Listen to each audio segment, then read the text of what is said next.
Hello folks, I'm Ed Overstreet. Welcome to the Night Sky Imaging YouTube channel, where we are currently working on NGC 7822, which is a nice looking nebula in the constellation Cephus. So let's head over to PixInsight and pick up where we left off. And in our last video, I think it was number 16, we took a stab at removing the magenta stars using a pixel math formula. And that was in the prior video. So if you're dealing with narrowband with magenta stars using when you're using narrowband imaging filters, that's very likely that you will have some. It's a great tool to help remove some of the, if not all, of the magenta halo that's been created. So the first thing let's do, let me share my screen with you, and we will head over to PixInsight, and this is what we've got going for us so far. And with the magenta stars removed, it's time now to combine our luminosity layer. So in order to do that, we're going to bring up the LRGB combination, which can be found by going to Process and All Processes, and then head down to the LRGB combination, which is right here. But I have it saved as a process, and I'm going to go ahead and open it up. We still have the LUM loom layer, which represents this particular mono black and white luminosity layer that we created. It has been stretched, but let's double check. Yep, it has been stretched, and it is now ready to be added to the RGB image. So what we have now is the RGB image with the magenta stars removed and all the other processes applied. And we're going to leave the channel weights alone.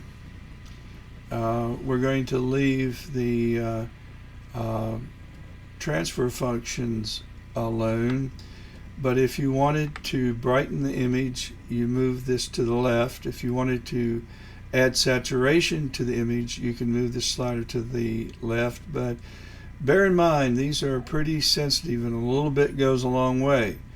But I'm pretty much overall happy with both the luminosity and the saturation. In fact, the luminosity is about to change now that we're going to combine the loom layer with this RGB image. So we will not check R, G, and B.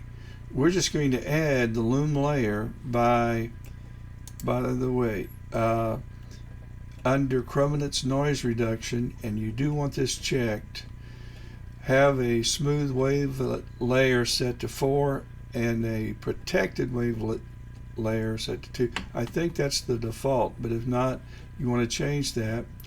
And you want to have checked uniform RGB dynamic ranges. So here we go. We're going to drag this and drop it.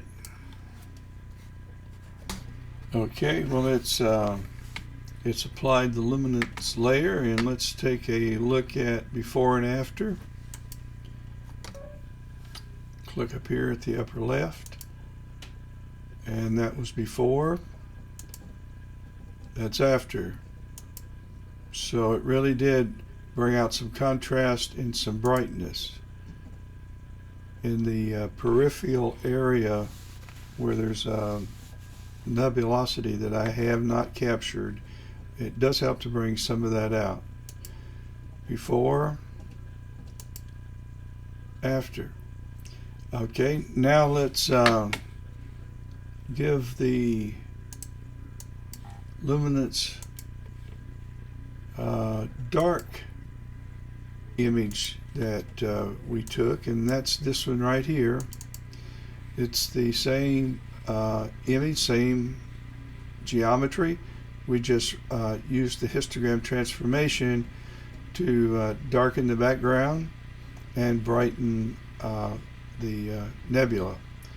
So the effect is going to be more than subtle, but I can probably already tell you the effect is going to be, it's not going to be used. So let's go ahead and drop that and see how that looks. And it's working. So it's finished applying the dark luminosity mask, and you can see that it has definitely darkened the background, and it's taken with it some of the beautiful rich nebulosity that we have in the peripheral area, as well as the main nebula.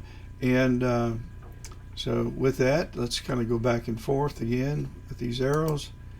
That is before, that is after, before, and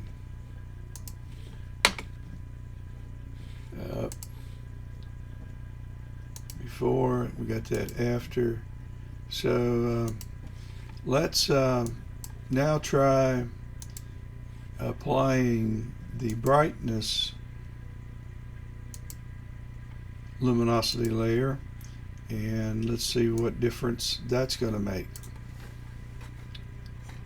Okay, it's finished, and so you can see that it has added some brightness to the point where it's oversaturated or it's blown out. I think some of the areas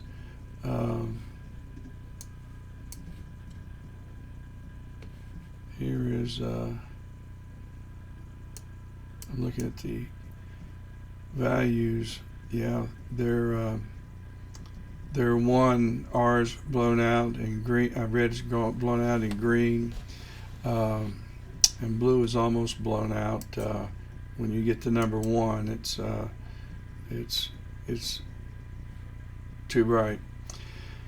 So we're going to go back and we're going to apply the one mask that I kind of figured we'd end up with, and I usually do, but it's kind of cool to see the effects of what you can do with you add or subtract some of the luminosity in parts of the sky, and that was just a very simple stretch where we ran the bright slider up some and where we ran the dark slider down some in order to create this kind of an image. So with that being said, let's go ahead and let's drag the right layer, or the one we're going to use, over and drop it on our image, and that will conclude the session.